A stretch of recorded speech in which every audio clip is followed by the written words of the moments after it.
ಇನ್ನು ಬೆಳಗಾವಿಯಲ್ಲಿ ಇಂದು ಎಂಇಎಸ್ ಮಹಾಮೇಳಾವ್ ನಡೆಸುವಂತಹ ಹಿನ್ನೆಲೆಯಲ್ಲಿ ಬೆಳಗಾವಿ ನಗರದಲ್ಲಿ ಬಿಗಿ ಭದ್ರತೆ ಕೈಗೊಳ್ಳಲಾಗಿದೆ.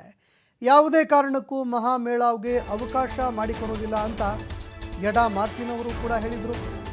ಅದೇ ರೀತಿ ಜಿಲ್ಲಾಧಿಕಾರಿಗಳು ಕೂಡ ಇದಕ್ಕೆ ಸಂಬಂಧಪಟ್ಟಂತೆ ಸ್ಪಷ್ಟಪಡಿಸಿದರು. ಕಾನೂನು ಬಾಹಿರವಾಗಿ ಮಹಾಮೇಳಾವ್ ಏನಾದರೂ ಮಾಡಿದ್ದೇ ಆದರೆ ಕಠಿಣ ಕ್ರಮ ಕೈಗೊಳ್ಳಬೇಕಾಗತ್ತೆ ಅಂತ ಎಚ್ಚರಿಕೆ ಕೂಡ ಕೊಟ್ಟಿದ್ರು. ಹೀಗಾಗಿ ಬೆಳಗಾವಿ ನಗರದಲ್ಲಿ ಬಿಗಿ ಭದ್ರತೆ ಕೈಗೊಳ್ಳಲಾಗಿದೆ. ನಗರದ 3 ಮೈದಾನಗಳು, 1 ವೃತ್ತದಲ್ಲಿ ನಿಷೇಧಾಜ್ಞೆ ಜಾರಿ ಮಾಡಲಾಗಿದೆ. ಧರ್ಮವೀರ ಸಂಭಾಜಿ ವೃತ್ತದಲ್ಲಿ ಎಂಇಎಸ್ನ ಪುಂಡರು ಸೇರುವಂತಹ ಸಾಧ್ಯತೆ ಇದೆ. ಹೀಗಾಗಿ ಎಲ್ಲರನ್ನ ಮುಂಜಾಗ್ರತಾ ಕ್ರಮವಾಗಿ ವಶಕ್ಕೆ ಪಡೆಯುವುದಕ್ಕೂ ಕೂಡ ಖಾಕಿ ಸಿದ್ಧತೆ ಮಾಡಿಕೊಂಡಿದೆ. ಡಿಸಿಪಿ ರೋಹನ್ ಹಾಗೂ ಜಗದೀಶ್ನ ನೇತೃತ್ವದಲ್ಲಿ ಬಿಗಿ ಭದ್ರತೆ ಕೈಗೊಳ್ಳಲಾಗಿದೆ.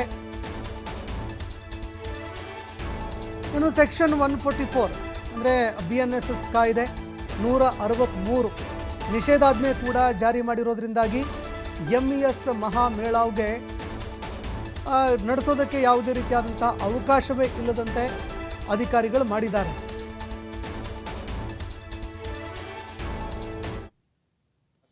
ಮತ್ತೆ ಅದೇ ರೀತಿಯಾಗಿ ನಮ್ಮ ಬಾರ್ಡರ್ ಚೆಕ್ ಪೋಸ್ಟ್ ಕೂಡ ಬಹಳ ನಾವು ಫೋರ್ಟಿಫೈ ಮಾಡಿದೀವಿ.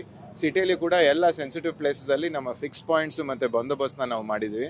ತಾವೆಲ್ಲ ನೋಡಿರುವ ಹಾಗೆ ಎಲ್ಲ ಇಂಪಾರ್ಟೆಂಟ್ ಸರ್ಕಲ್ಸ್ ಅಲ್ಲಿ ಹೆಚ್ಚಿನ ಸಂಖ್ಯೆಯಲ್ಲಿ ಪೊಲೀಸ್ನ ನಾವು ಡಿಪ್ಲಾಯ್ಮೆಂಟ್ ಮಾಡಿದೀವಿ, KSRPಗೆ ಡಿಪ್ಲಾಯ್ ಮಾಡಿದೀವಿ, ಮತ್ತೆ ಸ್ಟ್ರೈಕಿಂಗ್ ಪಾರ್ಟೀಸ್ಗೂ ಸಹ ನಾವು ಡಿಪ್ಲಾಯ್ ಮಾಡಿದೀವಿ, ಮತ್ತೆ ಡ್ರೋನ್ನ ಕೂಡ ನಾವು ಬಳಕೆ ಮಾಡ್ತಿದೀವಿ.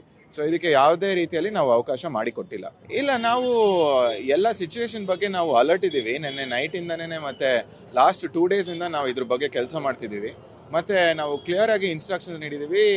ಈ ಒಂದು ಕರಾಳ ದಿನಾಚರಣೆಗೆ ನಾವು ಯಾವುದೇ ಈ ಮಹಾಮೇಳಕ್ಕೆ ನಾವು ಯಾವುದೇ ತರದ ಪರ್ಮಿಷನ್ ಕೊಟ್ಟಿರೋದಿಲ್ಲ, ಮತ್ತೆ ಅಂಥದ್ದು ಯಾವುದು ಆಗ್ಲಿಕ್ಕೂ ನಾವು ಬಿಡಂಗಿಲ್ಲ. ಸೊ ಈ ವಿಚಾರದಲ್ಲಿ ನಾವು ಎಲ್ಲ ರೀತಿ ಭದ್ರತೆ ಮಾಡ್ಕೊಂಡಿದ್ದೀವಿ. ಇಲ್ಲ, ಮಹಾಮೇಳಗೆ ಯಾವುದೇ ತರ ಅವಕಾಶನೂ ನಾವು ಕೊಟ್ಟಿಲ್ಲ. ಆಲ್ರೆಡಿ ಪ್ರೊಹಿಬಿಟರಿ ಆರ್ಡರ್ಸ್ ಕೂಡ ಮಾನ್ಯ ಪೊಲೀಸ್ ಆಯುಕ್ತರು ಪಾಸ್ ಮಾಡಿದ್ದಾರೆ. ಮತ್ತೆ ಅದೇ ರೀತಿಯಾಗಿ ನಮ್ಮ ಬಾರ್ಡರ್ ಚೆಕ್ ಪೋಸ್ಟ್ ಕೂಡ ಬಹಳ ನಾವು ಫೋರ್ಟಿಫೈ ಮಾಡಿದೀವಿ.